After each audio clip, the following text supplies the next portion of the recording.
जय भोले शंकर। तो welcome to my YouTube channel explore with Manish. इस वीडियो में मैं आपको लेके चल रहा हूँ जगन्नाथ मंदिर सेक्टर 15 पार्ट 1 में। और वीडियो के एंड में मैं आपको बताऊंगा जगन्नाथ जी की मूर्ति से related interesting story, fact, believe, जो कह लो। तो अब अगर मैं उस मंदिर की बात करूँ तो भाई मंदिर बहुत खूबसूरत है, एक बढ़िया खुले एरिया में बना हुआ है अभी, क्योंकि वो लोग खुद प्लान कर रहे हैं उसको और इम्प्रोवाइज करने का। एंड बेस्ट पार्ट है भाई इस मंदिर का वहाँ के जो मतलब पंडित लोग हैं, जो पुजारी हैं, क्योंकि भाई ज़्यादातर अगर किसी चीज़ के लिए आप पूजा वूजा करने जाओ पंडित को, वो लोग अपना एक या तो फिक्स चार्ज बता देंगे या फिर ग्रीड में रहते हैं कि उनको ज़्यादा पैसा मिल जाए। बट यहाँ इस मंदिर में ऐसा कुछ नहीं है। एक पर्ची कटती है, आप अपने मतलब पूजा के लिए पंडित जी को ले जाने के लिए, और पर्ची कटवा करके आप उनको लेके जा सकते हो। और उसके बाद भाई अपनी इच्छा अनुसार दान कर सकते हो। कोई डिमांड नहीं करते भाई ये लोग, कोई मांग नहीं करते। मंदिर पहुंचने के बाद सबसे पहले देखने को मिलता है ये रथ। इस वाले रथ पे हुआ था यहाँ का रथ यात्रा। और भाई देखो कितने सुंदर तरीके से बनाते हैं लोग ना, इतने सुंदर तरीके से इस रथ को सजाया जाता है कि क्या ही बोलूँ।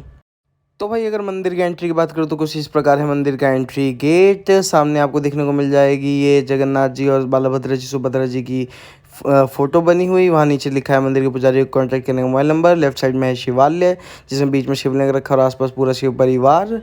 एंड उसके बाद अगर राइट साइड की तरफ देखो तो बिल्कुल यहाँ सामने जो है, सामने रखा रहता है जगन्नाथ जी की मूर्ति, जो कि अभी वहाँ से हटा रखी है रथ यात्रा की वजह से। राइट साइड में पहले आपको देखने को मिलती है गणेश जी की मूर्ति और सामने है हनुमान जी की मूर्ति। उसके बाद से बीच में रखे हुए हैं ये शायद गरुण जी, जो कि हमारी बात जगन्नाथ जी तक पहुंचाते हैं। अगर किसी को सही पता हो, मैं गलत बोल रहा हूं तो मुझे बता देना। उसके बाद से अब क्योंकि यहाँ पे सामने रखे जाते हैं जगन्नाथ जी, अब यहाँ नहीं है तो कहाँ हैं? तो वैसे तो जगन्नाथ जी हर जगह हैं, बट फिलहाल क्योंकि रथ यात्रा में माना जाता है कि वो बाहर घूमने गए हैं, तो यहाँ दूसरी जगह स्थान करके यहाँ सामने रखे हुए जगन्नाथ जी की मूर्ति। अब मैं कर लेता हूँ जगन्नाथ जी को प्रणाम और ले लेता हूँ जगन्नाथ जी का आशीर्वाद। उसके बाद हम आगे बढ़ेंगे इस वीडियो में, जहाँ कि मैं आपको दिखाऊंगा कि ये सांस्कृतिक कार्यक्रम, क्योंकि यहाँ पे ऑर्गेनाइज़ किया गया था एक शाम जगन्नाथ जी के नाम, जो कि आपको यहाँ पे सांस्कृतिक कार्यक्रम दिखाए जा रहे थे जगन्नाथ जी से रिलेटेड, या फिर नॉर्मली वही वैसे डांस और सांस्कृतिक कार्यक्रम। और कुछ चीफ गेस्ट भी आए हुए थे। अभी कुछ सांस्कृतिक कार्यक्रम की कुछ झलक मैं आपको दिखाऊंगा इस वीडियो में, देखिए।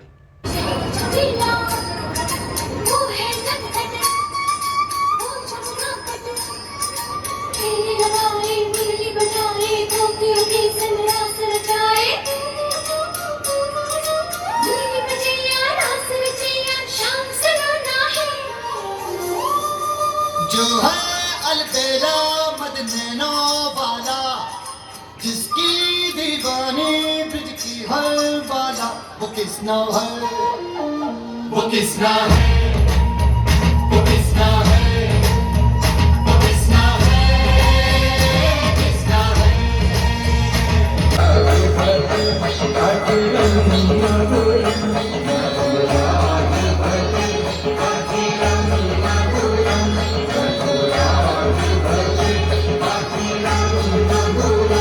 और इन लोगों का कार्यक्रम देखते हुए ना, मतलब ये प्यारे प्यारे बच्चे भी नाचने लगे हैं, मुझे अच्छा लगा।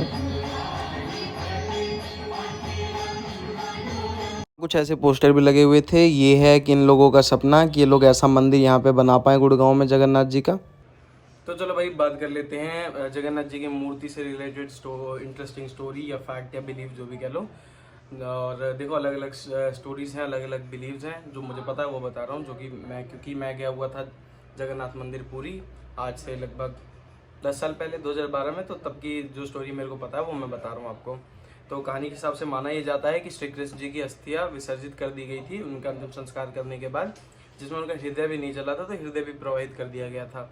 और वो विसर्जित किया हुआ लकड़ियों के साथ एक गांठ बना करके, एक बंडल बना करके पहुंच जाता है जगन्नाथपुरी जी के तरफ, एकदम समुद्र के किनारे पे। वहाँ का एक राजा होते हैं जो काफ़ी दिनों से मतलब भगवान से विश कर रहे होते हैं। एक अच्छे भक्त होते हैं, एक अच्छे राजा होते हैं। वो ये विश कर रहे होते हैं कि विष्णु जी उनको दर्शन दें या फिर एक उनको अवसर प्रदान करें जिससे वो एक बढ़िया उनकी मूर्ति बना सकें, एक बढ़िया उनकी इमेज बना सकें, कि मंदिर बना सकें जहाँ लोग आकर के उनको वर्शिप कर सकें, पूजा कर सकें। तो भाई उनको सपने में विष्णु भगवान आकर के कहते हैं कि भाई मेरा जो मतलब अस्थियाँ विसर्जित करी हुई वो वहाँ पहुँची और उससे मिल करके तुम मूर्ति बना लो और मंदिर का निर्माण कर लो। तो उसके बाद भाई वो राजा अगले ही दिन मतलब मस्त समुद्र के किनारे जाकर के ढूंढ लेता है, वो उसको मिल जाती है वो बंडल लकड़ियों का। वो लेकर के पहुंच जाता है अपने महल में और भाई बुला देता है सारे ही मूर्तिकारों को अपने राज्य के और आसपास के राज्यों के। उसके बाद भाई जब सारे वहाँ पर आ जाते हैं तो किसी से भी भाई वो लकड़ी किसी से भी नहीं कटती। तो उसने में फिर विश्वकर्मा जी एक मतलब मूर्तिकार का रूप लेकर के वहाँ पहुँच जाते हैं, बुजुर्ग का रूप लेते हैं। तो उन लोगों ने फिर उन्होंने बोला कि मैं बना दूंगा इसको, लेकिन मुझे एक बंद कमरा चाहिए जहाँ मुझे कोई भी डिस्टर्ब नहीं करेगा और मैं इसको मूर्ति बना दूंगा पूरा। तो भाई उसको बंद कमरा मिल जाता है, वो बनाने लगता है। और वो उनकी एक शर्त ये होती है विश्वकर्मा जी की कि जब आप मेरे को आगे डिस्टर्ब करोगे तभी छोड़ के चला जाऊंगा, मैं अधूरा काम ही छोड़ के चला जाऊंगा। तो उनको उस रूम में बंद कर देते हैं और मतलब कुछ दिन तक तो बढ़िया शोर शराबे से अंदर काम चल रहा होता है। लगभग जब 15 दिन हो जाते हैं तो रानी का मन नहीं मानता और वो कहती है कि अंदर से तो कोई आवाज़ भी नहीं आ रही मूर्ति बनाने की। तो अब क्या पता वो मूर्ति बना रहा है, लकड़ आ रहा है, कहीं मर ना गया हो बूढ़ा, इतने दिन से कुछ खाया पिया नहीं है, भूखा प्यासा है। तो फिर वो जाकर के वो दरवाज़ा खोल देती है और इतने में विश्वकर्मा जी तो हो जाते हैं भाई गायब, और मूर्ति होती है आधी कंप्लीट, पूरी नहीं बनी होती है। और फिर भी जो राजा होता है वो उस मूर्ति की पूजा करता है और उसको ले जाके मस्त मंदिर बना के लगा देता है। वो हमारी जगन्नाथ जी की मूर्ति है और उसमें कृष्ण जी का हृदय है।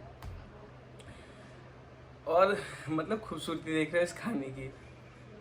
फिर उसके बाद से भाई इसीलिए कभी भी अगर आप जगन्नाथ जी की मूर्ति या फिर बालाभद्रा जी की या सुभद्रा कुमारी जी की देखोगे तो आपको वो इनकम्प्लीट मिलेगी, क्योंकि वो इनकम्प्लीट है, 15 दिन में बना करके छोड़ के चले गए थे वो विश्वकर्मा जी। एंड एक और इंटरेस्टिंग फैक्ट ये है कि जैसे हमारे द्वारका की तरफ या फिर वृंदावन की तरफ राधा जी को या तो कृष्ण जी के साथ पूजा जाता है, फिर कुछ लोग रुक्मणी जी के साथ पूजते हैं। मगर जगन्नाथ जी की पूजा चाहे जगन्नाथ में हो चाहे अब तो पूरी दुनिया में हो रहा है, बट पुरी में या फिर उड़ीसा में होती है उनके भाई और बहनों के साथ, उनके भाई और बहन बालाभद्रा और सुभद्रा जी के साथ। और वहाँ पर कुछ ऐसा भी बिलीव माना जाता है कि कृष्ण जी की जो मूर्ति है वो जीवित है, क्योंकि वो बीमार भी पड़ती है, वो भोग भी लगाती, खाना भी खाती है, वो विश्राम भी करती है। वो मूर्ति डेथ भी होती है उनकी, और उस डेथ के लिए जो मतलब छुतका बोला जाता है, जिसे मतलब शोक मनाते हैं, वो पूरा ही उड़ीसा मतलब उस समय शोक मनाता है। उसके बाद उनका पुनर्जन्म भी मनाया जाता है। एक और इंटरेस्टिंग फैक्ट रथ यात्रा से रिलेटेड ये है कि जो रथ यात्रा के लिए जो लकड़ी यूज़ की जाती है उसके लिए 1 साल पहले ही जो वहाँ के आसपास के जंगल में किसी भी पेड़ को मतलब पेड़ सेलेक्ट करके उस पेड़ के आसपास एक गोला बना देते हैं, घेरा बना देते हैं, और उस घेरे लगाए हुए पेड़ को 1 साल बाद उसका जाके रथ बनता है जिसपे रथ यात्रा होती है। और इंटरेस्टिंग बात यह है कि भाई 1 साल तक उस पेड़ में के पत्ते को भी एक कीड़ा तक नहीं खाता, टच नहीं करता। उसके बाद 1 साल बाद उससे वो बनाई जाती है। और सेम गोज फॉर जो जगन्नाथ जी की मूर्ति भी जो दोबारा बनाई जाती है उनके पुनर्जन्म के लिए, तो वो भी जो मतलब पेड़ सेलेक्ट किया जाता है जिसके सर्कल लगाया जाता है उसको भी जब तक वो यूज़ नहीं होता तब तक उसे एक इंसेक्ट भी बाइट नहीं करता उस पेड़ को, और आसपास के सभी भले सारे पेड़ अफेक्टेड हो जाए पर वो पेड़ नहीं होता। तो इस वीडियो के लिए इतना ही। जय Bhole Shankar, have a good day, bye.